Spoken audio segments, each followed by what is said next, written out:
Let's get ready to ramble and report the news of the week. The video game news and discussions shall be had here today on this very program. And somewhat of a quiet week for news, somewhat of we got some good shit to get into, but nothing too. There's not a lot of negative news today. There's one pretty big negative beat, but there's actually some positive news in our rotation, which is nice to see that. Yeah, that is because it's usually mired with negative shit. So Yeah. yay, yay. Yeah. It obviously this industry there's a lot of layoffs and cancellations and studios failing and games failing and closure this and live service that, but this is a good week for some positive news. So we hope that y'all are on board for a nice, light ramble report for the week. I did say before we jump into the news, I did say last week that I would give y'all an update on Game and Ramble Radio.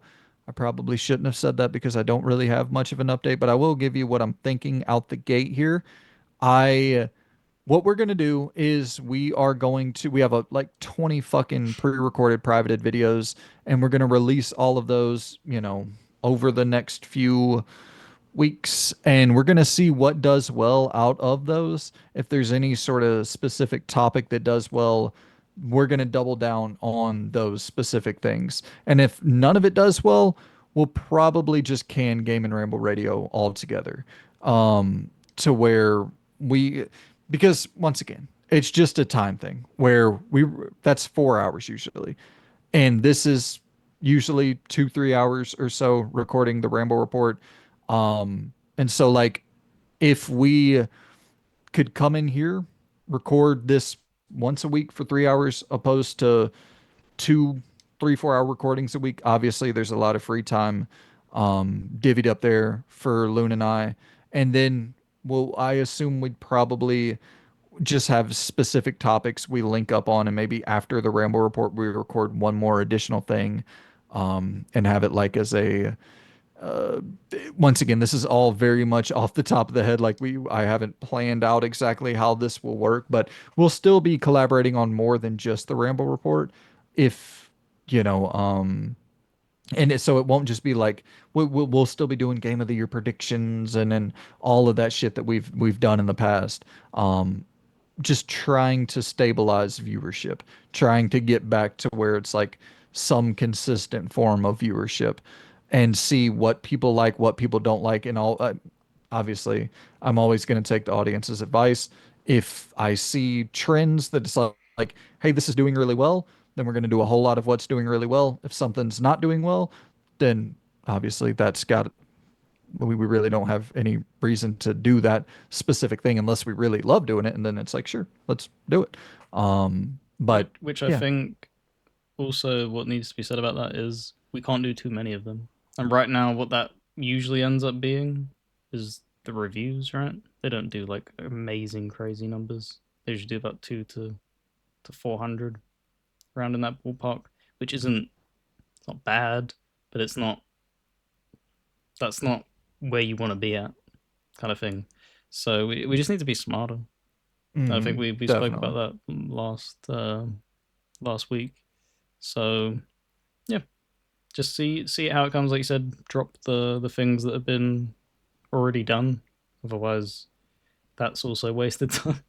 So Totally. get them out. See if any of them stick, because there's experimental stuff in there as well. It's not Yep. just like sticking to the script, as it were. There's stuff that we've tried, so there could be something in there. But yeah, just like you said, try to be smarter. And I'm looking at what we have. I mean, we have probably four new games, different ideas in here.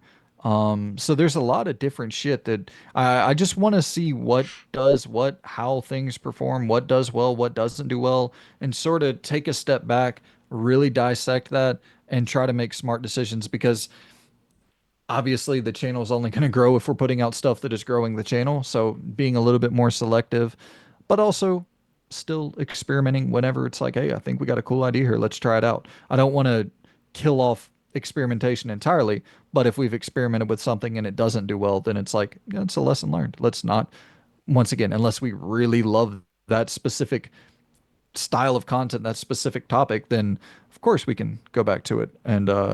But yeah, so we're just sort of taking a wait and see approach on Game and Ramble Radio and trying to be as smart as we can be with our time. Plus, it is just a crazy time commitment in general.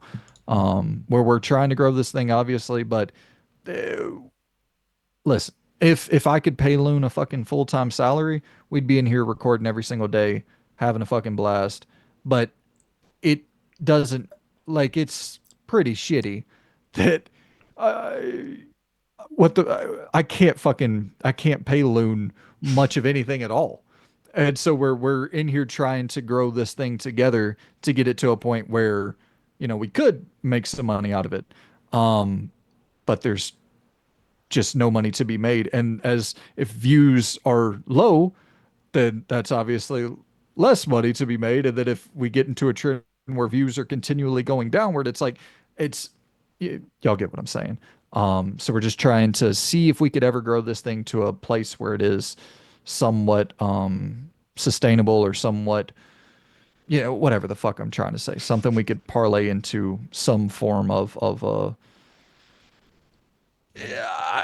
if I'm being real, do I ever see a likelihood of this becoming like a full-time career? Probably not. Like I don't necessarily think Gotta that's be a strong, optimistic. Gotta be optimistic. We'll give it the yeah. best shot we got. I Um, saw so go on.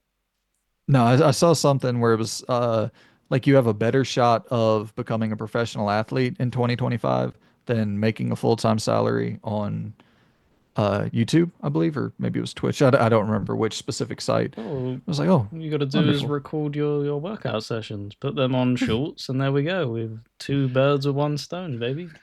Oh, wonderful. Yeah, that's definitely what the people want to see. A fucking out of shape 30-year-old white guy struggling to fucking breathe 10 minutes into a cardio session.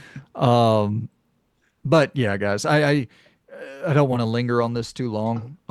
We're just we gotta try different shit, figure different shit out, see what works, see what doesn't work, and go from there. But I don't want to like I said I would give some updates, so I guess there's some update. Nothing that I know that's not necessarily the most satisfying update in the world, but we're trying to figure shit out. We'll see what happens. No, but it'll be an interesting next month as well. We'll leave it with a spin on positive. The showcases will be touched. I think we also need to mention that because I don't think we'll be doing another thing before the showcase together, right? No, the So showcases are next week. Yeah. 6, 7, 8, I believe is the date. We'll be doing the 6th and we'll be doing the 8th. We'll be missing the 7th. Yeah. Okay. So the 6th, I believe, is the opening of Summer Game Fest, which you would assume is the meat of it for his stuff, for whatever Keely's got, and then Xbox is the 8th. That's the Hopefully, meat. oh, is that the meat? What the hell's the That's going to 6th be then? where the Is that wait. No, not? I'm saying the best shit is going to be at Xbox. Oh yeah, no, the best. But I meant like because the 7th, I don't know what that is. Is that because it was Days of Devs? I think is how they brand it. I don't. I'm gonna be 100% honest. I don't think I've ever like fully tuned into a Summer Game Fest before. I've always just watched highlights, so I have no idea how he structures his showcases. I don't know what days, if that's a thing that he always does, what that means.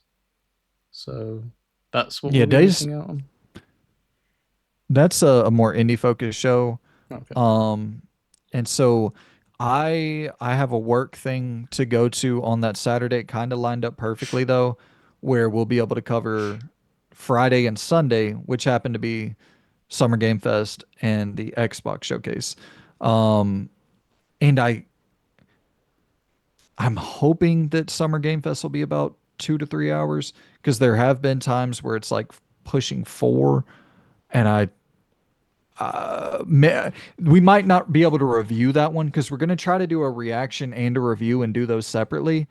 But I might not be able to review Summer Game Fest. We'll see because I got to wake up at like 5 in the morning on Saturday. And so if we're pushing into like midnight territory, my time, for SGF, I once I should have looked up times and all that shit. So I'm not really sure, but, um, hopefully it'll be a 2 hour show or something in that vein. I wish I could tell you, but as I said, Yeah. I've uh, I've only tuned in for the highlights afterwards. It seems like he's done a good job of kind of trimming out the fat a little bit. Last year was a little bit better with SGF, so hopefully it'll be around that 2.5 hour mark or something in that vein. But definitely stop by, watch some Summer Game Fest with us, react with your rambling reporters, your rambling re, Repertoire. yeah, something that begins with R. Um, Loon, let's hop into the news, my friend. I 10 don't. minutes. I'm out of. 10 minutes in. There we go, Jesus baby. Christ. Well, this is a quick story out the gate. Hellblade 2 is getting a physical release. Limited Run Games is doing a physical release alongside the PlayStation 5 launch of Hellblade 2. I don't think the LRG game will be there in time for the launch. Obviously, that'll take a few years before it ships to your homes. They But chisel the zeros and ones onto it. um, yeah, Hellblade 2. I think this is a game that deserves to get a physical release. I know that people shit on Hellblade 2. I get it. It's not a great game, but it is really trying to tell a story. They have a vision for this thing that should be preserved. I think a great way to preserve something is to have a disc in a box that has all of the content for that game on that disc. And hopefully that will be the case. We know that Xbox can be a little bit fucky with the their physical print runs, but I think LRG Yeah, I would don't think they would axe. They already have like a rocky reputation. If they went and just put like 10 megabytes on the disc, I think that would be. I'm not even joking. That could be like the massive thing where people just exodus walk out of ever supporting that company. If they ever did that, that would just be a complete contradiction as to why they exist. So I don't think that would be limited the run. case. Yeah, I don't think that Yeah. would be the case at all. I think they're going to give it the proper release as what it should be, what Doom should have got, what you know every game should get. There's no I would excuse. I wouldn't mind Xbox just like not doing a physical release day one and then just letting LRG or letting That's different publishers handle all their physical. that's what I thought was happening when they announced the thing, because it was like, okay, you guys don't want to fucking do it yourself. That's understandable. You said you've partnered with them. Why are they just not handling all of your physicals? You've announced a partnership with them. Like, what are you doing? Yeah, especially with like Puzzling. Doom and stuff like that, Yeah. where it is on PS5. So like you're selling it to a much like it's not like you're just selling it to the Xbox audience. So there's obviously people would buy Doom in droves from limited run. Well, you look at all of their editions as well. Like, you could make so much money. Do you just not want to make money? Is that it? Like, you don't even need to target the Xbox audience. Obviously, give them physicals, obviously, but it goes everywhere. PlayStation players would have probably happily purchased some stupid $400 edition of Doom with a Robo Dragon and an Atlan replica and stuff like that. It truly puzzles me why they announced that was a partnership and they have done barely anything with it. Absolutely. Um, well, let's talk some more positive news. Hellblade 2 getting a physical release. That is positive news, I would say. But Claire Expedition 33, my friends over there in France, sold 3.3 million copies of their game, and it only took them 33 days to break through the 3.3 threshold. That's like I love it. that's so fucking He's crazy also that that's a 33 stat. years old, I believe, the developer, the main lead guy. Damn, young. I think, unless that's like complete BS that people have been throwing out there as well. But I believe that that's true. And it's the type of thing of like, this couldn't have lined up more perfectly. That's so thematic to everything. And I made the joke of I don't know why Valve's so scared of the number three. You know, clearly they just need to get Half Life out there now. This should no longer scare them. That number. The reign of threes is upon us. Um, I think that this is probably one of the best-selling turn-based RPGs of all time at this point. Um, I mean, that's fucking crazy to say. Obviously, outside of Pokemon, like I'm not uh, Pokemon. Every Pokemon game has sold tens of millions of copies, probably. But like when you're looking at Persona, I believe Persona 5. Let's at least go modern memory. Persona 5 is probably the best-selling turn-based modern like traditional JRPG. Baldur's Gate 3 of course would be number 1, but It's not a traditional sort of it's not a JRPG. yeah, I'm saying like Yeah. in terms of turn-based Yep. games, Baldur's Gate 3 would probably be the best-selling modern turn-based game. Hmm. But in terms of traditional like JRPGs, which once again you can make the argument that 33 No. is Yeah. not that, Yep.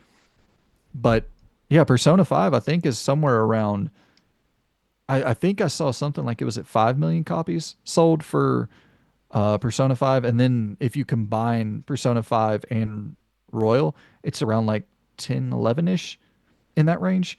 So, I mean, Claire's fucking climbing close to that Hmm. number already in a month. Yep. No, absolutely, and it's great on so many levels. Like it being a debut game, the way that it was developed on such a lean, not only budget compared to so many other things in the industry, but also just the amount of developers that worked on it, both contracted and core staff. It's it just shows, it's back to what Sven said at the end of last year's award show. Like the things that are gonna win are the things that are people that wanted to make it. Like passion will always shine through in this industry, much more than chasing down something that they're obligated to make. And this is just a pure example of that. There's a reason that people are saying, "Oh, well, this is the game of the year already for them," because it oozes with everything as to what it means to like be a fan of a game and also see what a creator wants to put out there. Like it's just perfectly executed, in my opinion. I saw that they were talking about one of the leads over there was talking about they already have like great ideas for their next game. So they're already kind of brewing and Uh, starting to think about what that should be. What would you like to see? yeah, that was a little bit kind of twisted. So that they said that obviously nothing's in development now. They have like very very very vague ideas, but right now they're more than anything shell shocked. They had no expectation it would hit this hard. But they were like, yeah, we'll utilize Game Pass and we'll get like a bunch of faces on it, like people trying it out. Maybe we get some positive buzz. But I don't think they were quite prepared for the success because with this level of success comes now with people who are walking in expectations. Well, okay, what's the DLC going to be like? They didn't even plan DLC. This is the thing of like, oh shit, like they can sit on their hands for a little bit and like celebrate and stuff, but it's you now have expectations. It's like whenever anything gets knocked out of the park, like you can't just sit there and ride that into the sunset to the end of time. Now you're up there. So for me, I don't even know. Um, I saw some funny things be thrown around, like obviously perhaps DLC for like showing the other expeditions. Because I don't know if you read read through some of them expedition journals. Some of them are quite funny. You had, I think it was Expedition 60, where they were nudists. Oh wow. Big buff, like massive muscular, just nudists, and that was like their whole gimmick and stuff. Um, just scaring Nevrons and stuff. It was just hilarious. So there's people like, oh yeah, I'd love to see a DLC on them, a DLC on like the very original Expedition, Expedition Zero, I believe it was. Um, I don't know. It's a weird thing because like you obviously know I'm a much more centric person to sequels, but I actually kind of just like to see what else can you do, Yeah, I don't like know a how you really like a do a new IP. sequel. Like how do you can like you can't continue the story. I think that's No. kind of like a shut book. So it's either go back to. I mean, they could technically, but it would feel cheap in my opinion. It's like the kind of thing of like where I have that the feeling of like, oh, I would never want a Disco Elysium sequel Right. because it would just feel like it would cheapen the original game. I think having something that special, just leave it to be its own thing. Like, give me a new IP, show me what you can do in a anything else, sci-fi game, anything. Yeah, imagine. Yeah, I don't. Do you remember that Beyond Galaxy Land game that Yeah. came out last year? That was like a turn-based sci-fi kind of, Mass Effect coded to some degree. They had like some real-time active elements in that combat system as well. Hmm. Imagine how sick that would be. You have like these. You remember the sword that was used in the end of that intergalactic trailer? There was like a sci-fi sword. Yeah. The lady, yeah, it was what if you had weapons like that? And Yeah. so you still can do the whole active, sword-based battles where you're having to dodge and parry at the perfect times, and I don't know, create some conceit, some narrative conceit for why people don't have guns, or maybe you can deflect the bullets of the gun. Like, there could be some sick ass ways of creating a sci-fi universe. If I was like a big company like Disney and stuff, because they're talking about that, was it Star Wars Legion game, right? Fucking contract them to do an Expedition 33 stuff, like how you had the old Lord of the Rings had like a JRPG inspired game. That would blow people's like socks off of like a Jedi based thing mixed in with troopers and stuff like that, and have it as like a JRPG inspired game. I think that would do bonkers numbers. Absolutely. Yeah. I was trying to sit there and think like Jade Empire, that style of fantasy could be cool as shit in a turn-based game because it is all, Hmm. hand to hand and you could do all the real-time parrying and all of that shit because it's more martial arts based. I, of course, with Captain Blood fresh on the brain, I'm like, could you go Pirates, baby. pirates? Once again with swords and shit, but then you got the naval battles, which would be kind of tough to do in turn-based unless you Mm, I don't really know. Maybe the turn. I really couldn't think of how you would quickly position the shift if you parry. I You mean, they you have you like the parry movement away of from the. Esk, yeah. You have like movement outside. It's not all have to be turn based. There is you can whip your gun out in Expedition 33 No, no, and stuff no. like that. I'm saying like whenever they shoot the cannon, whenever the enemies shoot the cannon Okay. from the other ship, like how would you be able to dodge that perfectly or parry that perfectly? Like Oh, I don't know if. I don't think you would do that. I think it would be Yeah. the thing with SK where it's like an open world interaction thing. And so all the ship battles are like real time combat. Yeah. Yeah, I mean that. Yeah, that'd be sick. And then all the on foot stuff could still Yeah. have that turn based. Yeah, and maybe there's like some sort of fantastical element where it's like possessed pirate. I don't fucking know. You can get as silly as you want with it.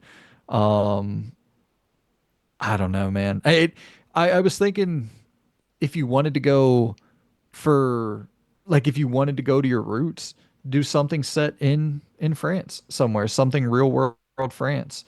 I don't necessarily maybe the uh I really don't know what period, maybe the 20s, go the roaring 20s in France, and there I was a lot mean, of like the one of the bloodiest times in history, the revolution. yeah. That's fair.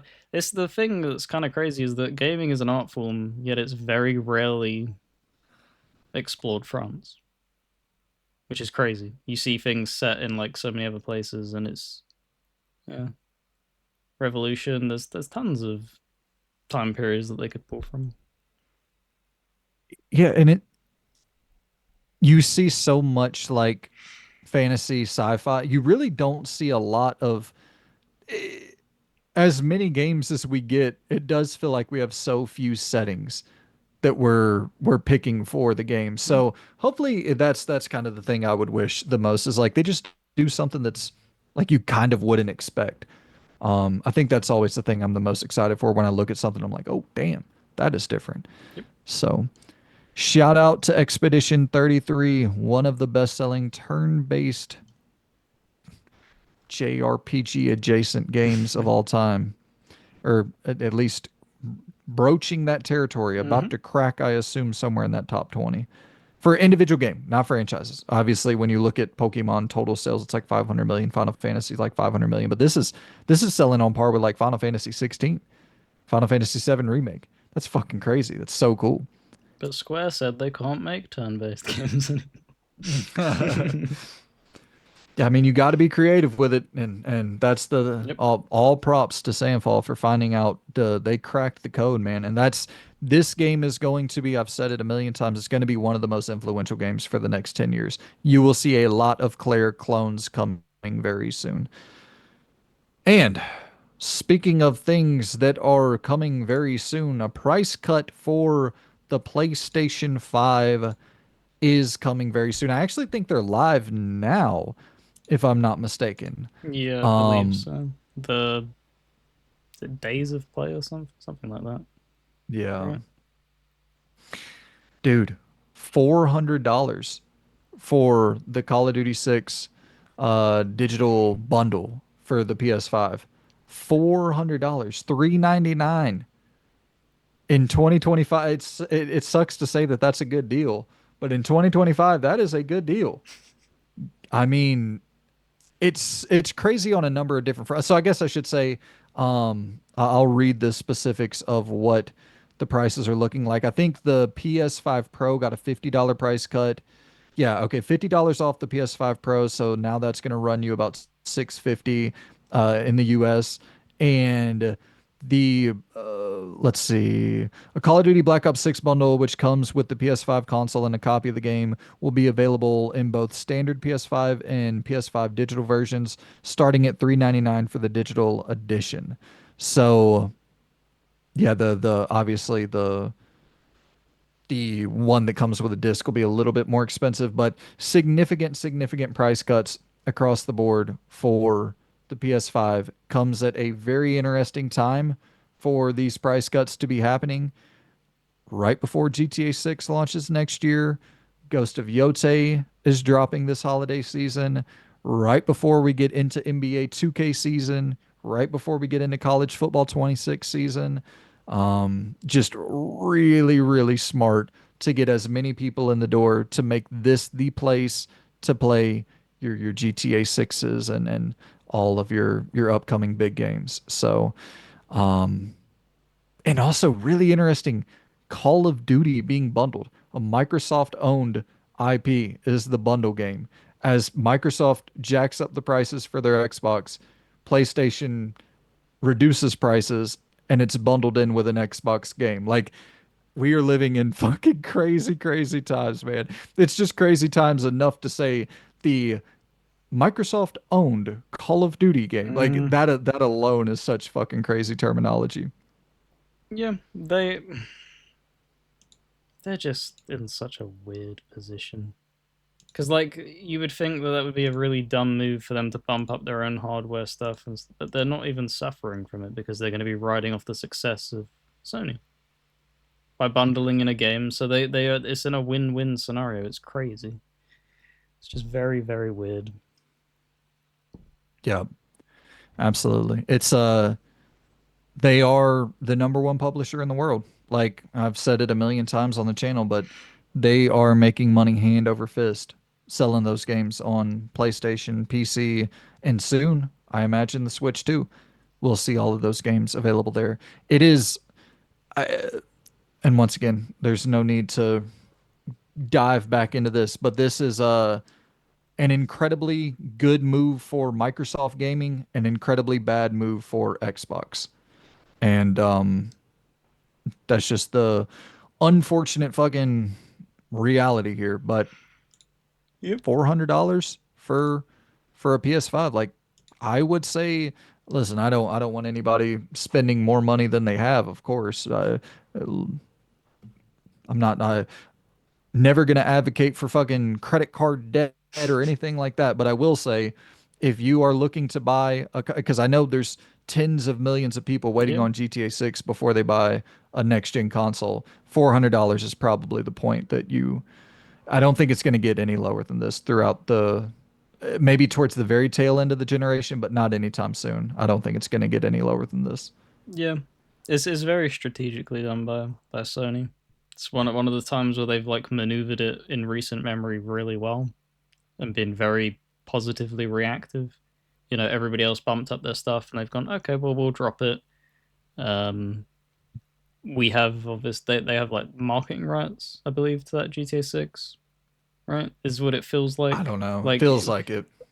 it's all but confirmed in name. Like when you're looking in the trailer and it's inserting in PlayStation products and everything also but name.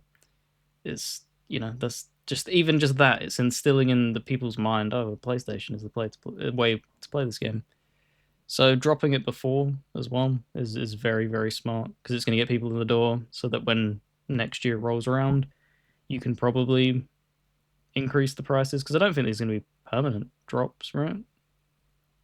Price No, drops. I doubt it. I doubt it. It's going to be just that thing of run it for a little bit, get a few more sold. You're selling them at a loss, but that's not where you make money anyway. Just get as many people in the door as possible. So Yeah. that's what they're doing. Yeah, and I mean with the whole tariff situation as well, like we don't know how that's going to shift at any moment. So, and smart another once again, I y'all know I criticize Sony all the time. Um but I got to give credit where it's due. Smart move to already have all those units shipped over to the US so that it's not impacted by tariffs. I mean, you're going to be able to buy a PlayStation 5 for the same price as a Switch 2. Like, that's fucking crazy to think about it that way. They're positioning themselves at the same time as the Switch 2 is about to launch. You get to make the choice. Do you spend $400 on a Switch 2 that isn't going to be able to play a lot of your most anticipated games like your College Football 26, like your Yep. GTA 6, like your Witcher 4, or do you buy a PS5 for $400, the same price that will be able to play all of those games, but you're not going to be able to play your Nintendo games. It's like that's the brilliance of the two companies doing what they do so well is like it makes it hard to a lot of people are going to be like, well, here's my $800 because I'm not missing out on the new Mario. Like, and I can't blame you. Yep. Um, No, it's very smartly placed because it's releasing soon, right? Switch 2. Next week, man. So it's purposely done. So good job, Sony. Tip of the hat to Absolutely. ye. Absolutely. One of the first not greedy shitbag moves that have been made this entire generation. But hopefully, this is a sign of good things to come with the live service initiative winding down and hopefully some more positivity after this upcoming state of play, which I'm praying to God. Loon, this is the nerdiest. I can't, yeah, whatever, already. I can't start a sentence and not finish it. This is the nerdiest thing I've ever did in my fucking life. Last night, Opens the locker. oh, dude, I belong in this locker for life. Last night, I started writing down showcase predictions and for an upcoming PlayStation showcase, and I was I was writing it down and hoping that I was able to like, this is so fucking lame. Hoping I was able to like will it into existence that it'd be a showcase and not a state of play. It's like, That's I'm gonna. it's hope, man. To be fair, they've given very little with their showcases and stuff. It's dire. Let's be honest. Yeah. I know some people are like, don't look at it so deeply and stuff like that, but it's like, man, they dominated the PS4. Like they not only did they dominate, I think people kind of take for granted just how much of a leap they pushed gaming as a whole with their cinematic masterpieces. There's something like that doesn't get enough. Like obviously they get praise and Game of the Year contenders and stuff like that, but like for the industry as a whole, the reason that everything looks as probably good as it does is because they fucking prioritized it and Yeah, well, offering incredibly driven narrative experiences. yeah, and I mean, there's people who want to play video games who never did because they're like, "Oh my God, that's what games are now." Mm-hmm. I can control something because they're like, "Oh, I remember I loved fucking Pac-Man, I loved Tomb Raider, I loved what," and they're like, wait, I can play something with a Last of Us style story that looks that good, but I actually get to control it, and then they get back in the game. It's like it is really what they did, man, was fucking beautiful towards the tail end of the PS3 into the entirety of the PS4 generation. And yeah, I just think everybody's wanting old Sony back. You know, it's the cliche, but it is like, yeah, we want the old Sony. We want the old PlayStation. We want to feel like we felt last generation. And regardless of what anyone says, there's just it hasn't been that. And perception is reality. I understand there's been a God of War, a Spider-Man, whatever. There's been some good games, but it just doesn't feel like it did last generation. Even if you do want to number by number go and say, well, it's the same amount of exclusives, it's just not the same. It maybe towards the tail end we do get like we got with Tsushima and Tilu 2, and it's like, oh my God, the bangers are really coming full steam ahead, but it just the optimism in the brand doesn't feel there like it did last generation. But But don't tis what fret, it is. everybody, because Brandon will be willing it into existence for So all of you, fucking lame. taking Sony onto his shoulders. Jesus Christ, man. I was literally thinking while I was doing, I was like, this is some of the dorkiest shit I've ever did in my life. And I was like, why do I want a showcase so badly? But then I was like, oh wait, let me boot up E3 2016. That's why I want to showcase so badly, because a lot of people who are not necessarily new to gaming, but a lot of people who haven't followed gaming so closely for so long probably never saw those showcases. And they don't understand like what the difference really is between a state of play and a showcase. Think of all of the people that hopped in during COVID. There was Right. no showcase. They cancelled it. Everything basically got canned. So they don't know that them things are supposed to exist in that sense. Like you obviously have digital showcases where they show the trailer and everything, but like there's a big difference, and that's why the Game Awards feels even more special now than ever for me, especially like it's the thing that still feels partially human because you have humans in the audience instead of it just being, oh, here's a bunch of trailers automatically run robotically. It just there's not that human touch. And even if you want to go digital, like look at the 2021 showcase and see the difference there between a showcase proper and a state of play. Like there is a drastic difference of the quality and kind of the excitement levels and shit. So I don't know. It was just I've been so I think I with my predictions this year I was so fucking boring with them, and like they're fine. It's fun, but I was so safe. I was like, I want to feel what it feels like to try to predict for a fucking showcase. Because like when I'm doing the Xbox, it's like, yeah, that's you can fucking go anywhere because it seems like expectations can be so damn high and it's still reasonable. And it's like, let me feel what that felt like again to jot down PlayStation showcase predictions. It's like, this is what I love showcases. I love E3 style. It's speaking of E3 style shit. Masterful things. Hideo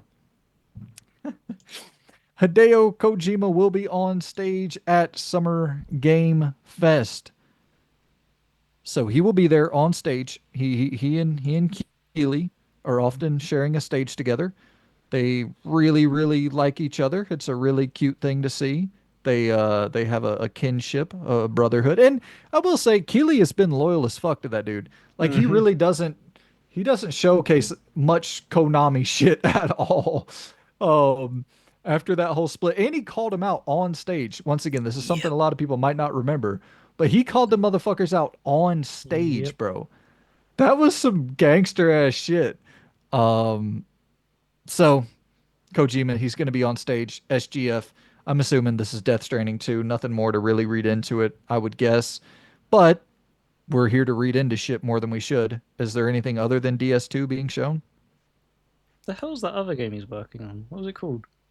OD with Xbox? Nope, there's another one. Fizzant with PlayStation? That I think. Pretty much Metal Gear. Like, where's that? I think he said it's like 5 to 6 years out. Jesus Christ. He walking Sims' development cycles as well. Jesus. What about the OD game? OD, I saw that OD was officially rated, I think, if I'm not mistaken. So I'm thinking that that might pop up at the Xbox showcase because he's partnering with Xbox. But that might actually come out sooner than we're expecting. So maybe that pops up on SGF. I don't know. And we still don't know anything about it, right? Other than it's cloud powered or something. Yeah, it is, I believe, powered by Microsoft's cloud technology. And I think it's going to be a smaller scaled experience, or at least he hinted at that a long time ago, and maybe that's not the same anymore. Maybe it evolved into something bigger. It's a horror game. We know that. Partnering with Jordan Peele and I believe some other Hollywood like bigwigs. Yeah, no idea. But yeah, but it'll more than likely Death Stranding 2 will pop up with it being just around the corner, right? It's fairly close to release, right? Yeah, next month. Yeah. Hmm. So got to build up hype for it. I don't think it will be anything else. But then he has announced multiple things at once in times past. I don't know. I think Death Stranding 1 didn't sell as well as he probably would have hoped. Probably just fully focus on that. Don't spread out. Focus on your projects. Just fully zone in on Death Stranding 2 and show as much gameplay as you can. No fucking walking, man. Like, convince people that there's more to the game because I've heard that there is Yeah. like actual combat and this and that. Like, focus on that. We get that there's going to be walking, but if you can say that, there's at least 2 hours, 3 hours, 4 hours of actual proper fully fledged gameplay that's engaging, that that will win so many people over. An anime. Death Stranding, an anime for Death Stranding has been Oh confirmed. yeah, yeah, So, I did see that. and I know that there's a movie that's in the works with A24. So maybe we see something on that. But yeah, I'm kind of with you. I'm expecting just Death Stranding, Death Stranding, Death Stranding, and a lot more Death Stranding. And I think that's probably the right move. Like, yeah, like you said, you want to get this to as many people as possible. Mm. So, absolutely. Dino Crisis has a pulse. Um, Hideki Kamiya, the Resident Evil 2 lead director, he was on MinMax and doing the rapid fire interview with Ben Hansen over there at MinMax. And he said that he wants to direct a new Dino Crisis game.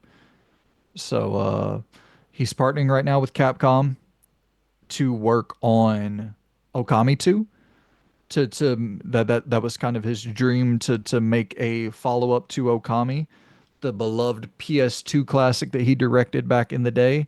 And his he's not working directly with Capcom. His studio, I believe Clover, I'm forgetting, it's a new name. Clover's Inc. is the studio that he started up when he left Platinum. And so he is working with Capcom on Okami 2 and saying he wants to direct a Dino Crisis. If he's going from one dream project to the next, does Dino Crisis have a pulse in the future? Could it be possible? It seems like such an easy sell. You do Resident Evil 2, but replace Mr. X with a big dino and you replace the zombies with little dinos. Like, how much more telling does it need to be? Like, when they announced Exo Primal and people were pissed when they saw Capcom dinosaurs and everyone was like, "Oh my god, Dino!" No, it's not Dino. Like, how much more telling does it need to be that people want that game? Yeah. Like, not too many games get that kind of reception when a trailer drops and it's just like, ah, why is it not that kind of thing? Um, how much of like the chance of that coming to fruition do you think lies on the shoulders of Okami actually being successful? Like if Okami comes the sequel to it comes out and it's just doesn't sell, what's the likelihood of Capcom being like, I don't think we're gonna give that to you again? I think it'll be probably more review centric than sales centric because I don't think they would be greenlighting Okami with the hopes of it selling tens of millions of copies because I don't think the first one sold well at all either. I don't think I ever made a It's profit. Yeah. So I would assume that they're doing this just as like a goodwill thing, like, hey, we want to rekindle the flame with you know, Kamiya, and we want to give him his dream project with his new, dream team that he's assembled. And if that kind of stays true, like Dino Crisis is a much more bankable, that Mm. will sell really well. Dino Crisis will sell tens of millions, 5+ million copies easily. I kind of think tens of millions, like genuinely. I think that I could be Resident Evil level success. uh, at the beginning, I don't think it has a chance of hitting 10. I think it's that kind of thing where there's not enough new blood that would call for a game like that, and I don't know how many old blood gamers still are waiting for a Dino Crisis game. There's obviously many of them, but I don't know if it would be enough to cross that mark. I think it would be the type of thing where they need to carve their way through gaming again and make it another established series, because it's Resident Evil just kept shitting games out. Even when it had its massive dip, it was still around in the background, stinking the place up in its own little way. So when it did make its comeback, it wasn't as surprising because they'd been supporting it for so long. It's kind of difficult to revive a series nowadays. Like it can really fall flat. You look at, they what do you call it? When they re-release games and stuff like that. Like you'd think Dead Space would have been much more successful and it just wasn't and stuff like that. So I don't know. There could be something where it would pave its way in, but I think it would be they would need to give it a few games of a chance personally for it to break back through. Yeah. I'm hopeful, man. I'm hopeful that just with it being a little bit more of a, and I mean Dino Crisis is gonna come back. Like there's no doubt about it in my mind. Dino Crisis will come back at some point. It's just too simple. Like it's such a simple switch. If Resident Evil starts running a little bit stale, you put it on ice for 5 years and you make a couple Dino Crisis games. Like it's such a simple switch. Um, so yeah, I think Dino Crisis will come back at some point. Let's hope that it's successful and maybe Kamiya can direct a Dino Crisis. I think if I'm not mistaken, I don't think he ever directed Dino Crisis. I think Mikami directed Dino Crisis. Let me actually look that up because I know that he did. Shinji Mikami did Resident Evil 1 and Yep. then Kamiya did 2. Uh, Dino Crisis. Let's see. Yeah, so the first Dino Crisis was directed by Shinji Mikami. Did Kamiya ever do Dino Crisis? Did he ever direct a Dino Crisis game? I It may have been don't in the think background. so. 'Cause he did work for Capcom, right? Yeah. Yeah. Mm-hmm. It's that type of No, I don't. thing where, yeah. Because how many Dino Crisis games have there been? Two? Three? 3. Yeah, 3. Did he direct like a sequel?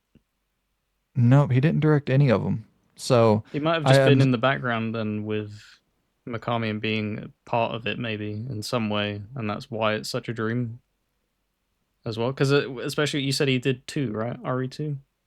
Yep, the original 98. Yep. No, Kamiya did two. You said right? Resident Evil 2. Yeah. Yeah, the original in 1998. Okay. So yeah, it could be a wanting of kind of like reliving that where the torch kind of gets passed, kind of thing. But Totally. yeah, I don't know. I want it to come back because I never experienced it. It's the same thing with like Silent Hill. Like I'd want them to be modernized and stuff like that and brought back. It's a series that I missed out on. I was actually debating because they're on GOG at the moment. I think they got added recently. I was Hmm. debating on whether or not to grab them, but hearing this, it's like I'll probably wait. Yeah, they're on PlayStation or Dino Crisis 1 is on PlayStation. Um You can buy it a la carte or through the PlayStation Plus premium thing, but it doesn't have damn trophies. And I know that's the lamest shit in the world for me to sit here like I'm not gonna play it because of that. But like, Converted. but I really would like to just grab some trophies for that damn thing. But yeah, I mean, I would much rather play a remake altogether if I'm being totally honest. So hopefully that happens at some point, sometime, someday, some way. Mind's Eye is definitely doing doing some things. This is crazy, man. So one of the lead developers over there at Build a Rocket Boy is kind of implying that I guess I Oh, I saw shouldn't. this. Yeah. Yeah, so he's implying that s- s- people are being paid by some nefarious company to talk bad about Mindseye. I listen. This is just speculation.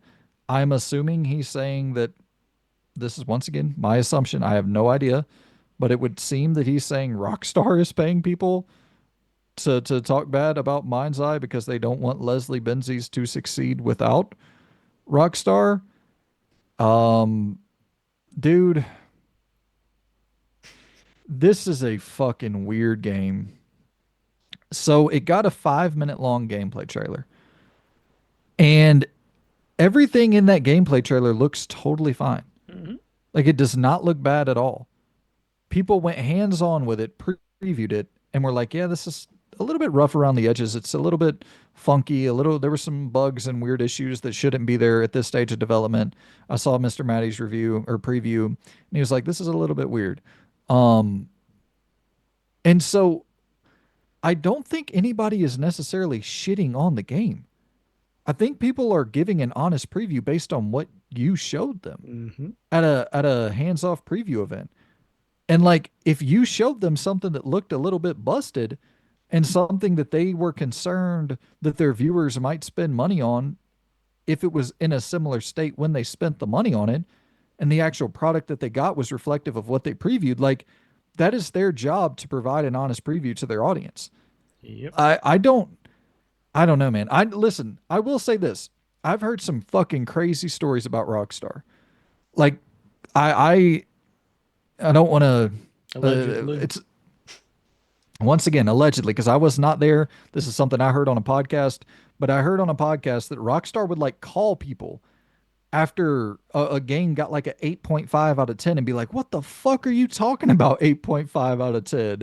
We're going to pull, never mind. I don't want, because I might be missing certain details. I don't even want to allegedly say I fucking, mean, well, not tying it to Rockstar, but it is something that did happen back in the day. In the early mm-hmm. days of reviews, when the internet wasn't so,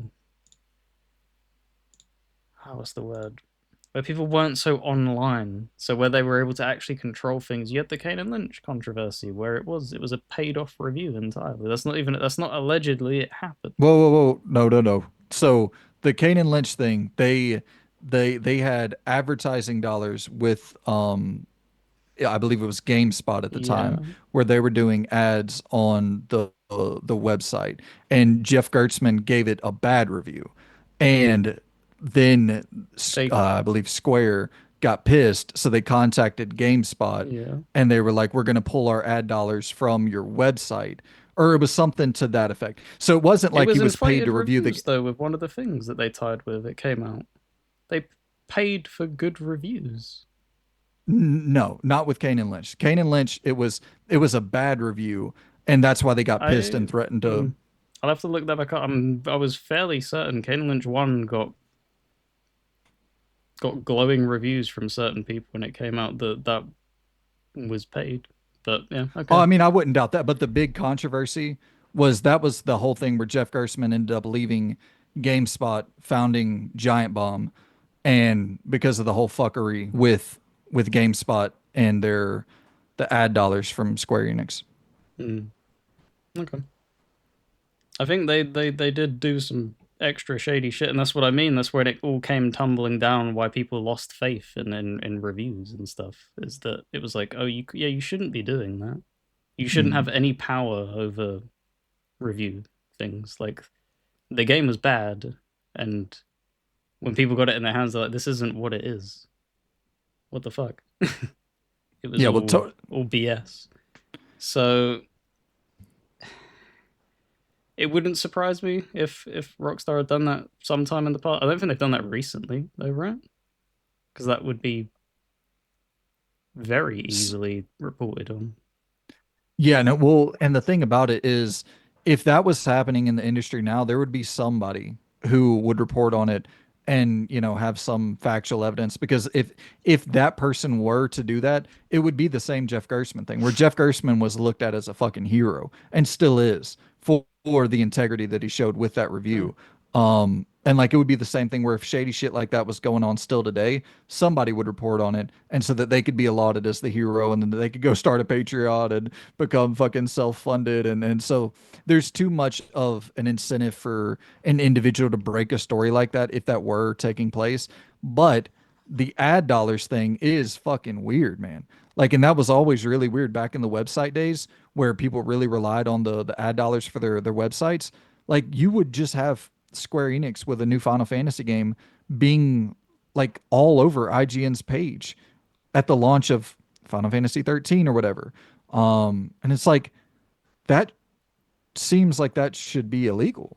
This is a company that is providing review coverage for this game. They shouldn't, in my opinion, they shouldn't be accepting ad dollars from Square Enix or from Rockstar or from whoever. Um, I don't think Rockstar does a lot of the. I don't know if they ever. They They might don't have. need to. Right. Um, but the thing that I was reading into with the Mindseye thing is how when I was reading what had been said, it was a really weird thing of like, you, you really, even if this is the truth, which I personally I don't think it is. I don't think it's the way that they're portraying it as the truth. You're technically the underdog now, so you need to just play as the under, like playing the sympathy card like that is very weird when people are coming out and like even the trailers that they're showing, it doesn't look standout. It just looks okay. Yeah. And so if people are saying it looks okay, that's because it looks okay. Like what more do you want? Do you want it to morph like opinions? Because there's that and there's this, he previously worked at Rockstar, so when you're constantly fed praise and you're the top of the line and you're this and the, is this a wake up call to show that like, it being that kind of company is fucking difficult, man. You just because you have that pedigree and you came from it doesn't mean you can go and do that yourself. This may be just the massive wake up slap in the face where it's like you can get celebrities here to come in and play parts and stuff like that. But to me, that in and of itself, of like showing that it was the Lincoln Clay actor, right? That always screams to me distraction tactic. It's like when Terry Crews was fucking shown in Crackdown 3 and stuff. It doesn't inspire confidence in me when I see stuff like that. But that's just me personally. But yeah, to me, that none of them trailers get me excited at all. Yeah, and It's that's just like it looks fine. and I mean I'm gonna buy the fucking thing day one. I'm pumped to check it out, but I'll play a 4 out of 10 GTA clone before I play a 9 out of 10 fucking different genre that I don't like. So hopefully you do have people just in the door because Mm. they are yearning for an experience like this. But this is just such a bad PR spin. This seems like it's gonna go down in flames. Like I don't suspect that this is going to review really poorly, and yeah, I don't think this is going to be a great game. I'm still going to jump They, in and check it out, but I don't think it's going to be great. I think they're just trying to grasp onto anything because their marketing for the game has been non-existent. Horrible, yo. Like, so they just want to be in the headline because, like it says, like bad press is still press, and maybe that's what they're running with. I don't know. It's given me less confidence, which I already didn't really have in the game. Yeah. Well, speaking of games that kind of went down poorly, the Order 1886, according to the co-founder of Ready at Dawn, there were supposed to be two more games in the Order franchise, the Hmm. Order 1891 and the Order 1899. The sequel, he says, was in early stages of development at the time. It was canceled as far as what the second game in the series would have been. The director said it would, or the co-founder said it would have included multiplayer and larger fights that included dozens and dozens of enemies. Regarding the multiplayer aspect, he said it was in development for the first game, but was pulled from the game because of a lack of budget and to keep work because of a lack of budget and to keep working on it. Oh, okay, to continue working on it for the second game. So the decision was made to push it to the second game, which didn't end up happening. Um, yeah, so this says even the story for the third game had been planned out, and it for anybody who played the Order 1886, you know that it ends on a cliffhanger. So they were obviously planning for more games. The end of that game is sick as fuck. That final shot is so dope. Hmm. That game in general is pretty fucking dope, but it's just it wasn't a lot of game in there. The story, the lore, the world building, the setting was so interesting, but the actual game was just a little bit lacking. So it's a bummer that this couldn't happen because that studio was talented. They made a lot of those like the handheld games that did really well for PlayStation, but they just yeah, that the Order 1886 easily could have been Gears of War in my opinion. Yeah, it's the type of thing. It became a cult following hit in the Hmm. end when it dropped in price big time. People finally gave it a chance, and it was actually one of the few PS4 titles I actually did end up playing and finishing when I ended up picking up a PlayStation, and it was yeah, it was fine. It was more so a technical showpiece Hmm. more than anything, and I think that was its biggest flaw because you're asking full price for that, and it's just like no wonder because it wasn't the fact that it was just full price. It was also what 5 hours.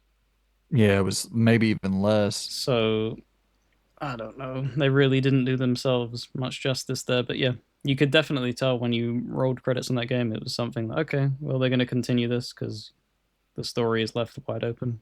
So that doesn't surprise me at all. I don't think we're ever going to get a continuation in it if that's what they're hoping with this news. I'd be very surprised if Sony give them another shot at that franchise. Oh yeah, no, they've pretty much severed all relationship with Ready at Dawn at this point. I do believe they're trying to start up a new studio though, um, if I'm not mistaken, to work on a different game. But I think that franchise actually has a lot of potential as Sony's positioning themselves more in Hollywood and to the silver screen and television shows and all of that shit. The Order, continue it there, dude. That lore is so fucking sick. I would love to watch a weekly show just, following Sir Galahad, So I believe Galahad, it was, yeah. it was based off of the what do you call it? King Arthur and the Knights of the Round Table. They were named after each of them because Galahad is a knight of the Round Table. Yeah, man, I'd be totally down to fucking see more of that, but I like you said, I don't think we're gonna see any more of that in the game space whatsoever. What also this is wild. What I never expected to see this. Elden Ring Nightreign is sitting at a 78 on Metacritic right now. Oh, is it? Um, yeah, it That is doesn't sitting at surprise a me. FromSoft. I mean, I think it's been since shit, dude. Probably like the Xbox 360 Mm-hmm. since they've dipped into the sevens for Yep. one of their releases. Um, I guess my not worry, definitely not worry. My curiosity is is the fatigue happening? Is it just like, okay, we got Elden Ring in 2022, we got Erdtree in 2024, now we have Night Rain in 2025, we have a movie on the way. Is it just Mm, too much Elden Ring, nope. or is it just people don't want multiplayer? I don't think it's any of them things.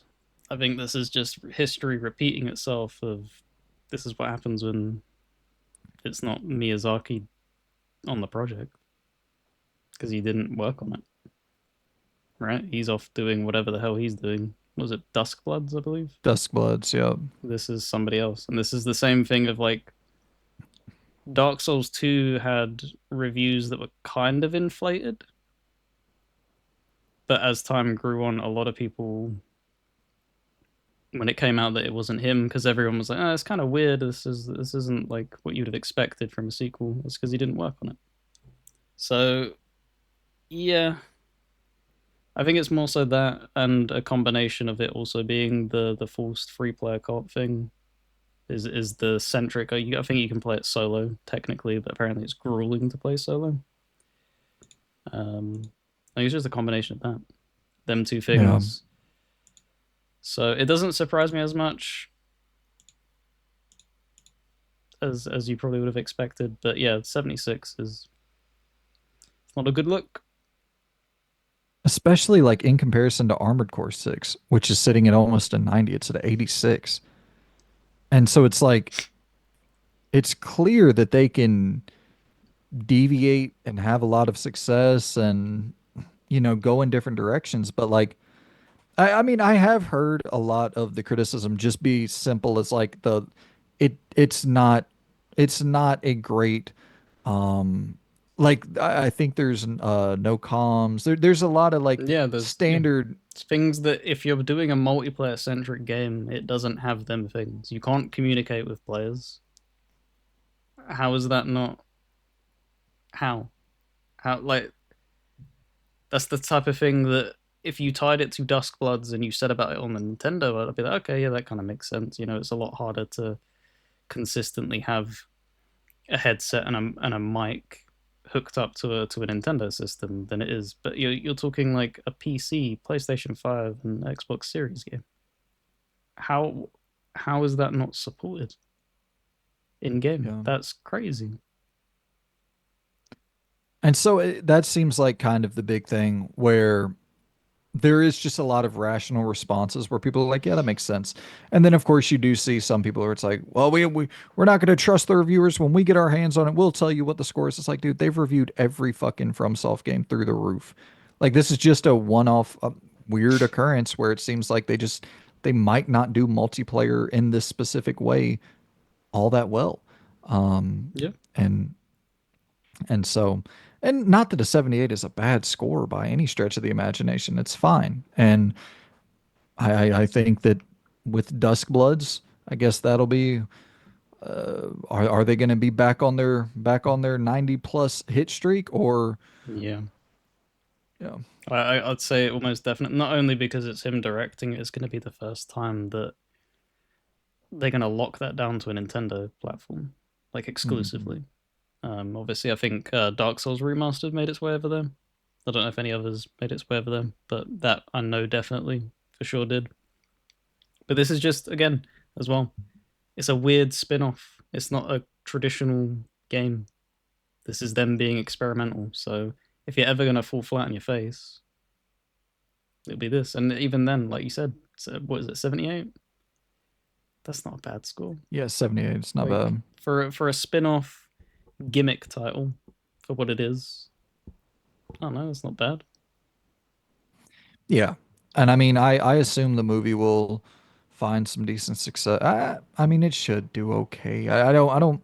Minecraft did what Minecraft had a younger audience to play to, so I guess The Souls um fan base are a fickle bunch yeah. with story.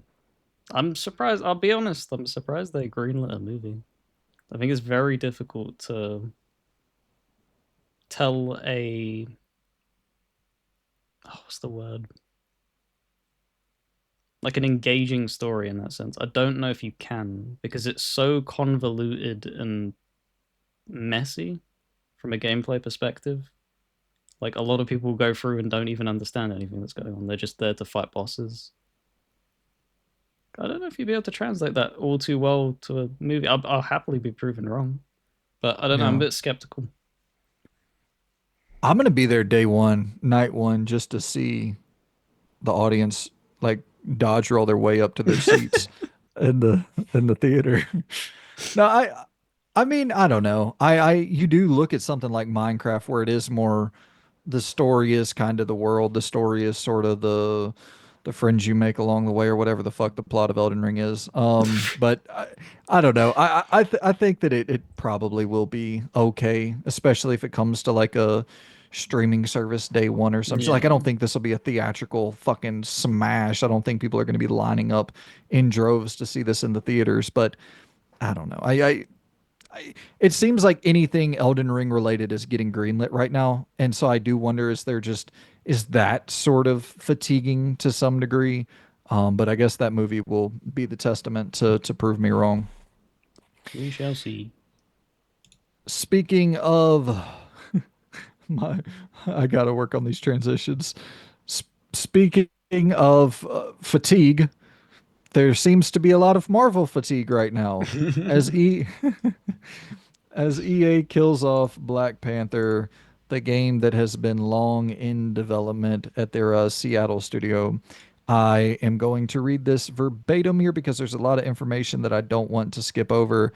In an email sent to staff from EA, President Laura Mael said that these changes, alongside other recent cancellations and layoffs, are being done to sharpen our focus and put our creative energy behind the most significant growth opportunities. In addition to closing Cliffhanger, they, Jesus. In addition to closing Cliffhanger and canceling Black Panther, EA is also laying off some individuals on both its mobile and central teams. When asked for an exact number of individuals impacted, EA declined to comment. IGN understands the total number of affected individuals in this wave is less than 300 of the is less than the 300 that were cut from their roles last month. My damn internet's fucking bricking. Um, where are we at? Across Respawn and EA's fan care teams. Let's see. These decisions are hard. Mayo wrote they affect people. Let's see. Let's see. I'm starting to starting to panic here. I'm I'm flustered. I got picked to read aloud in class, and now um. I lost my place. Right. Well, it's just unfortunate, isn't it? With the like more of this getting canned. I was surprised that they went and greenlit a bunch of Marvel IPs so brashly. Um, Obviously, it's the type of thing. It kind of links with the Elden Ring thing. When something gains success and you just throw a bunch of shit at a wall and see what sticks. Because obviously, you had the cinematic universe take off, and they're like, "Yeah, we'll green like this, we'll green like that, we'll green like this," and it was kind of a thing. Like, I don't know if because it was the same thing with the Wonder Woman thing. I don't know how you would even make that into a game. I can't perceive in my mind now something that would come off and it would be something even close to like a Spider-Man in reception. It would just go back to personally feeling like the old movie tie-in games, which people got very sick of, like the 4 game and stuff like that. Yeah, and that's actually I found the other thing I wanted to hit on. It's exactly about that. Um, to that end, the email continues. The company is focusing on a small handful of franchises going forward: Battlefield, The Sims, Skate, and Apex Legends. Mael also reassures EA will continue to invest in its Iron Man game and at EA Motive and the third Star Wars Jedi game, as well as maintain its mobile business despite today's cuts. And then it also goes on to talk about last year's CEO, Andrew Wilson, announced the company would be, Jesus Christ, this fucking article keeps on moving around. Last year, CEO Andrew Wilson announced the company would be moving away from development of its future licensed IP that we do not believe will be successful in our changing industry. But notably, Marvel and EA's agreement for Black Panther was part of a 3 game deal that included Iron Man, a third unannounced title, and obviously Black Panther. IGN understands this partnership will continue with Motive Studios leading future Marvel titles. EA provided the following statement regarding the deal with Marvel to IGN. Our partnership with Marvel remains strong and our multi title long term collaboration continues. Um, And then a Marvel spokesperson kind of reiterated the same thing, saying that the multi title, long term relationship between Marvel Games and EA, a creative collaboration focused on original storytelling with various beloved Marvel characters, remain strong. Development of our console and PC titles, beginning with Marvel's Iron Man, is led by Motive Studios. So, yeah, it's seeming like people are just trying to get the fuck out of this Marvel Star Wars space as quickly as possible. And I think when you see the Spider-Man 2, the I think they had to sell 7 million copies to break even. PlayStation did. Like that is crazy. People, because obviously the how many copies did it roughly sell? Because it didn't undersell. It isn't. It wasn't a failure when you look at it from Oh other God, games. But no. the thing is that people tend to forget that when you're doing a deal with Disney for Marvel and Star Wars, they are like with what Larian had to deal with Baldur's Gate 3. You have to pay them for the right to make them games, which people just seem to just not bother thinking about during that time. Like they don't just walk up to Disney and be like, "Yeah, can we like make a game?" Yeah, go ahead. Like you have to pay them for the rights to make them games, and they're not cheap contracts either. Like 100 mil or some Yeah, crazy it's shit. it's Yeah. absurd. So yeah, it doesn't surprise me that EA is probably thinking like, why are we doing this? Like this is a lot of money, and the margins aren't really. It's not like these are selling like hotcakes and making us hand over fist back when they're looking over their shoulder and thinking, "Well, Apex is making us shitloads of money. We own it. Why are we chasing this?" Well, and it's also like you got to look at who they have. They have fucking Iron Man. You know, like I'm not trying to dismiss Iron Man, but they don't have Spider-Man. They don't have Batman. They don't have Superman. They don't have like Iron Man, Wonder Woman. If you're paying $100 million out the gate, like that, I don't know. Those margins are just razor thin for a character, I would imagine, for a character like Iron Man. Even something like the Jedi games are doing really, really well, but I would even imagine there because they got out of that Mandalorian game pretty fucking quickly. And I would assume that would be based on them looking at the profit for the Jedi games and be like, it's not worth it to be in this It's, space. al- I would it's also the fact that there was drop off with the show's interest, so they're looking at it like, we probably shouldn't chase this because we've said it time and time again with TV shows. They take so much less time to turn over when they get the ball rolling than a game. A TV show can put out 3 seasons, 4 seasons at times in the time it takes to develop one game. So that if they're already playing catch up, The Mandalorian could be wrapped up by the time that they put it out, and therefore it's irrelevant. absolutely. Yeah. And I mean, I think that Spider-Man has sold somewhere maybe around 20 mil, maybe like 18 to 20 at this point. Um, so I mean, they've done well, but it's just I don't know if Iron Man is going to sell 20 million copies. I don't know if No, like even Jedi Fallen Order, I think Jedi Fallen Order is right around somewhere that 20 million range, which is crazy. That's extremely high total sales count. But I do understand why publishers are a little bit skeptical of continuing down this licensed route. The thing that I don't like about the statement is the whole emphasis on we're going to continue to focus on these key franchises. Where it's like, dude, you have to make new things.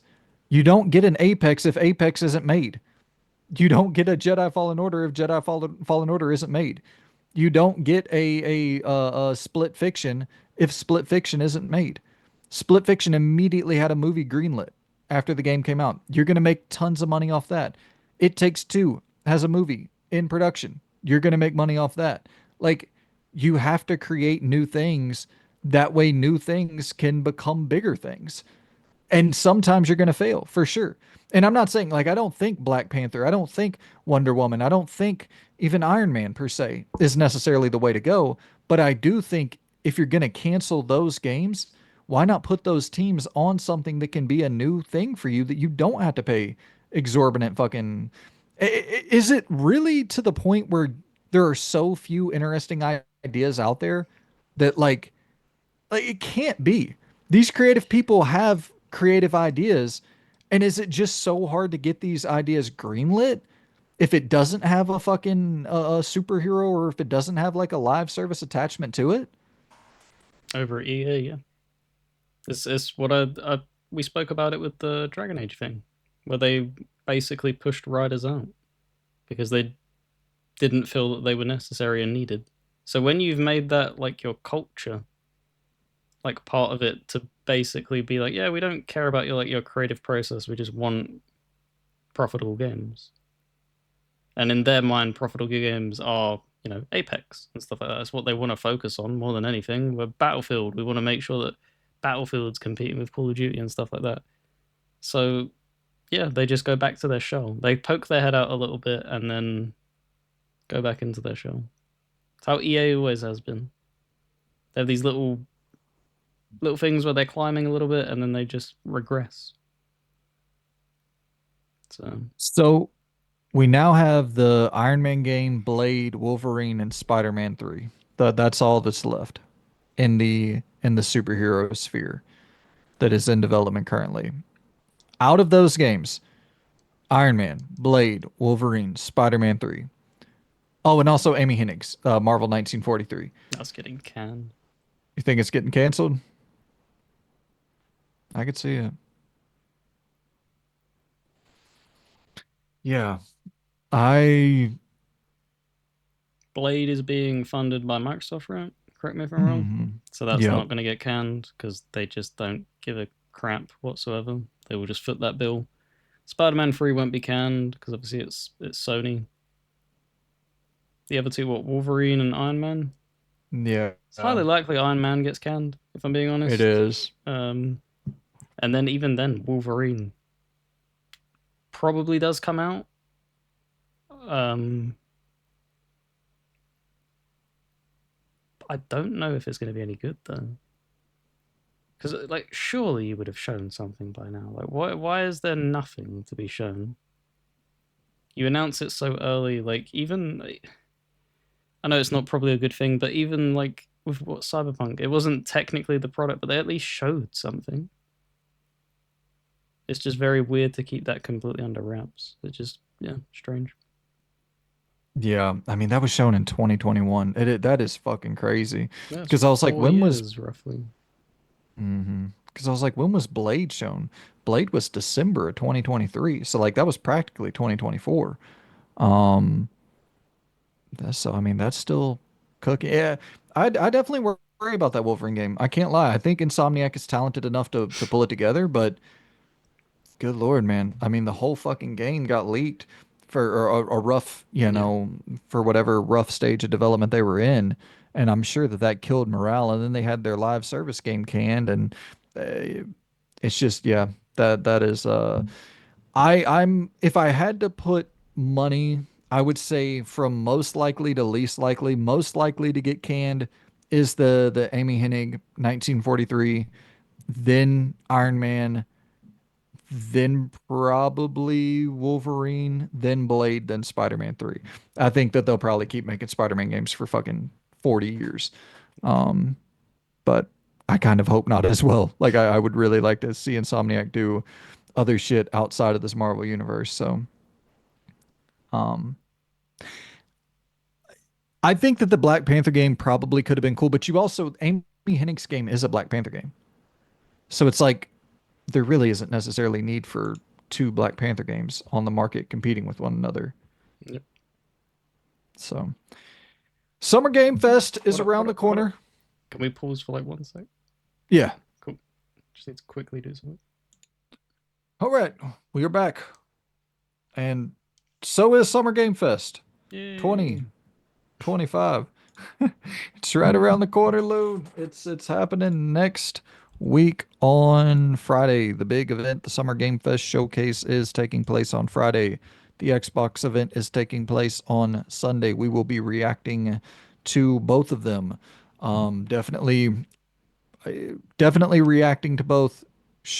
Hopefully, reviewing both as well.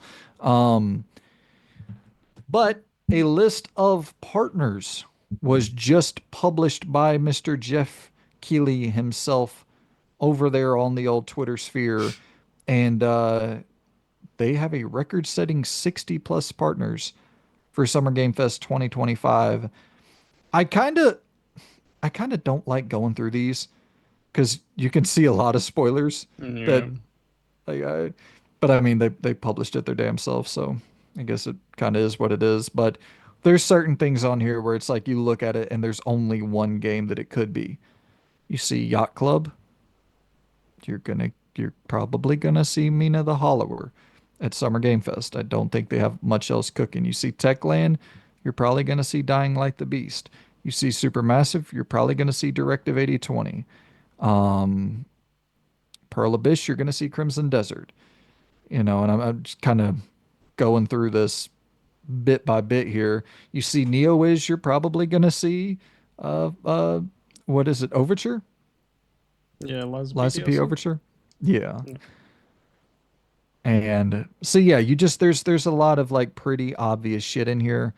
The one that immediately jumps off the page to me is IO Interactive that you Mm. see on there. And that could be something really fucking cool, or it could be Mindseye. Because gotta remember that they somehow are publishing Mindseye for whatever reason. But they do have James Bond in development. And don't forget that that James Bond game did pop back up at that Nintendo show.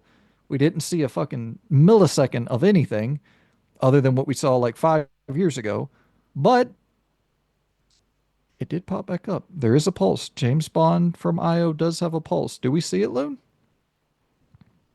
I don't know, man.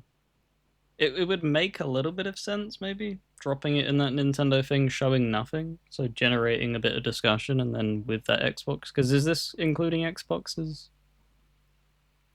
potential showings, or is this just his Yeah, I own? would guess it's all together Xbox, PlayStation, Because if everything. it's bundling it all in, including, then maybe it would show up there. Um, but yeah, I don't know. It's one of them things where like I'll believe it when I see, because it's again we were just I'm gonna throw shade at like Wolverine for showing nothing. Dude, you showed literally nothing as well on this supposed James Bond game. We don't know if it's first person, third person. It could be a Sifu beat 'em up for a win. It could be anything.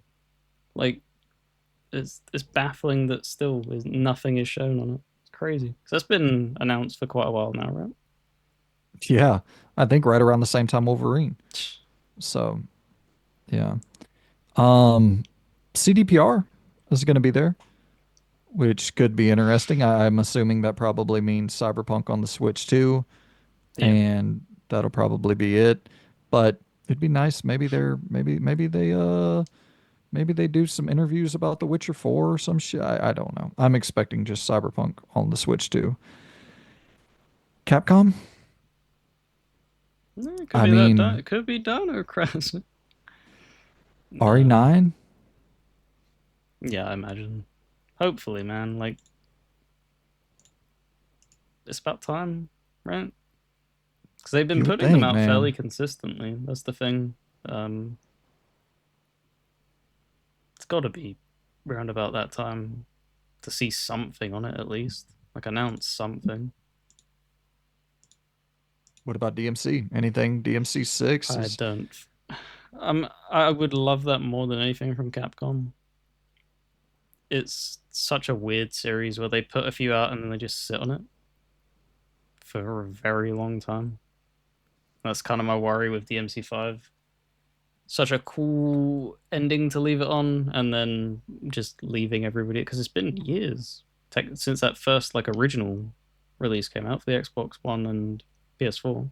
Obviously, it got a special edition re-release, but that original one's been out years.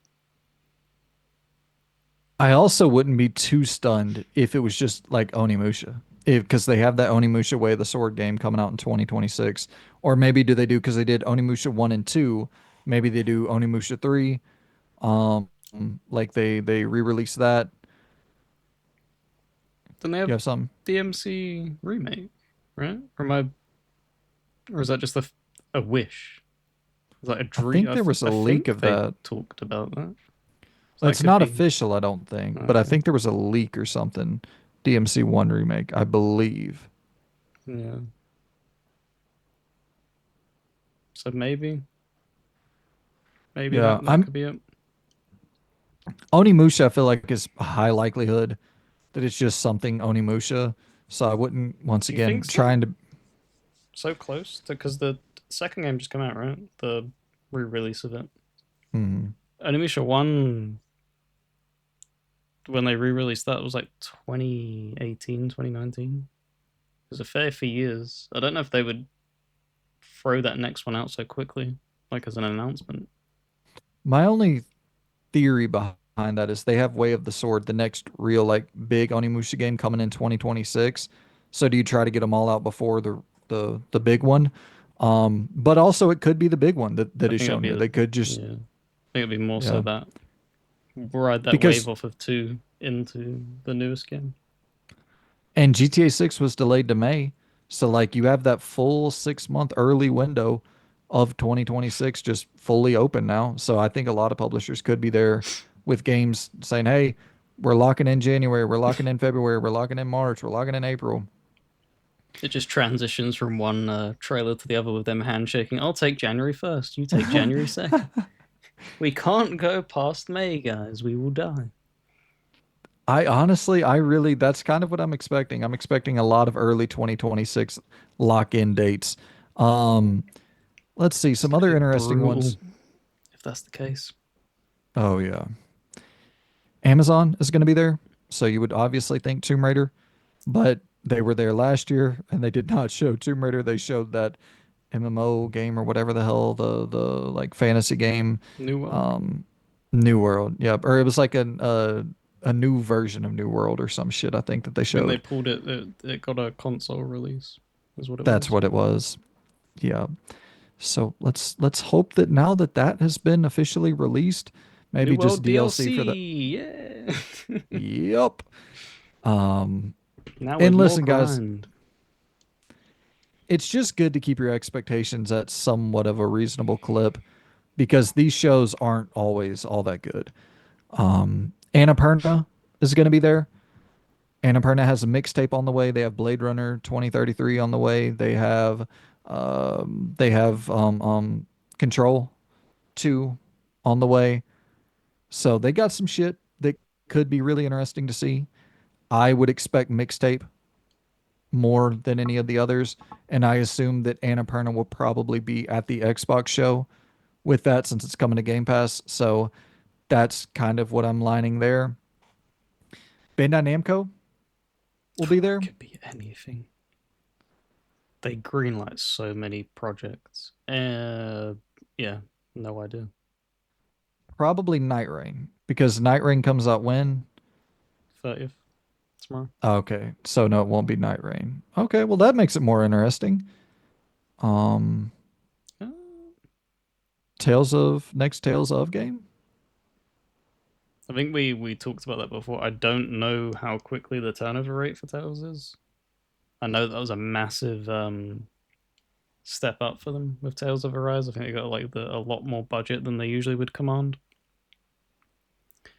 To be honest, I think it'd just be like some anime project because they always tie themselves to stuff. Maybe a Sword Art Online game again because they've put out like five of them now.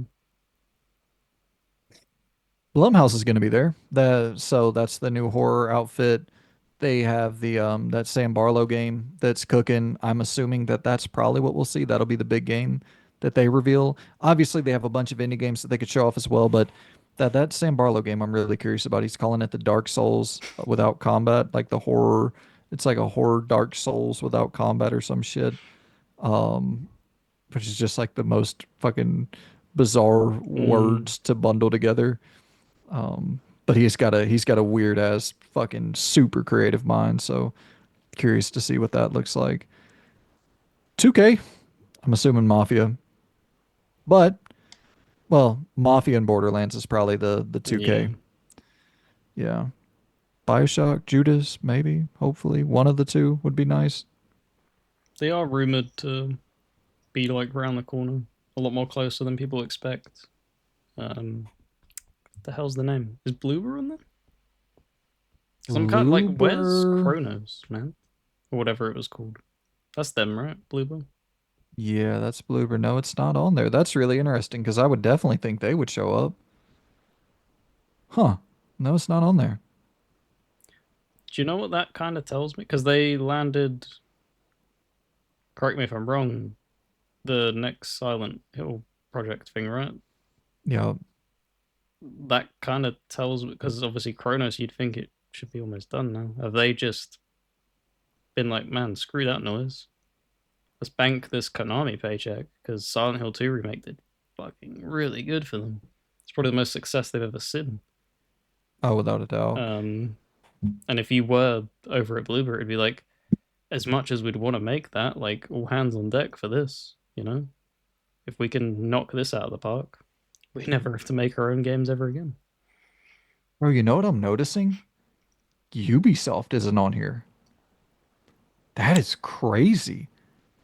I mean, no Far Cry, no Splinter Cell, no Assassin's Creed Nah, Black Flag, no fucking nothing.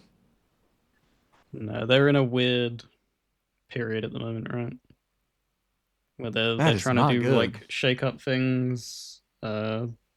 Obviously, deals are being talked about with acquiring, as per usual, as it has felt like in the past few years, every single year. The only thing that's on the verge of basically coming out is that Black Flag remake, um, which you would probably want at that showcase because where else are you gonna put it? Exactly. Unless they're doing So their own thing and it's not included here, but that's probably more than that's likely the case. But it's like if you're doing your own thing, what else do you have to show? You're gonna show Beyond Good and Evil 2 again? right. Munfish is going to be there. The Atomic Heart guys. I just saw that that cracked 10 million players. 10 million fucking players. So maybe they're doing something new in that space. Dude, I'm totally down to play another one of their games. They it was rough as a motherfucker, but man, they create interesting universes. I'm glad I waited because it wasn't rough for me. Like it was very well polished. I actually really enjoyed Atomic Heart. Really enjoyed it. Such a weird game. What is 505 doing? 505, do they have anything upcoming? I know they had obviously they had that Blades of Fire game that just came out. Oh, they got Wu Chang Fallen Feathers. Okay, So that'll be with that'll be their at Xbox's showcase. hmm Yeah, there's this is fun to sort of go through and play bingo, but we could be here all day doing this. I guess let's kind of hit the big one, Square Enix. That is Final that could be Fantasy remake for Switch 2, right? probably. Yeah. That makes the most sense. Maybe 16 at Xbox, maybe Dragon Quest 1 and 2 remake. Yeah, Dragon Quest will make an appearance because that got announced. That's got a release date now, towards the later end of the year. Yes. Yes. Um, I still just have the opinion. They just don't like Xbox, man. It's as simple as that. I think they resent that they even exist. They drag their feet so much when putting anything Final Fantasy related. I think they're in no rush to put that on Xbox. They would probably save it for Tokyo Game Show, make them wait as long as possible. Because especially with the Switch, if the Switch 2 wasn't coming out, maybe it would put a bit of pressure on them to be like, okay, reignite your sales and stuff like that over on Xbox to some degree. But with the Switch 2 just giving them the perfect opportunity to just milk that player base.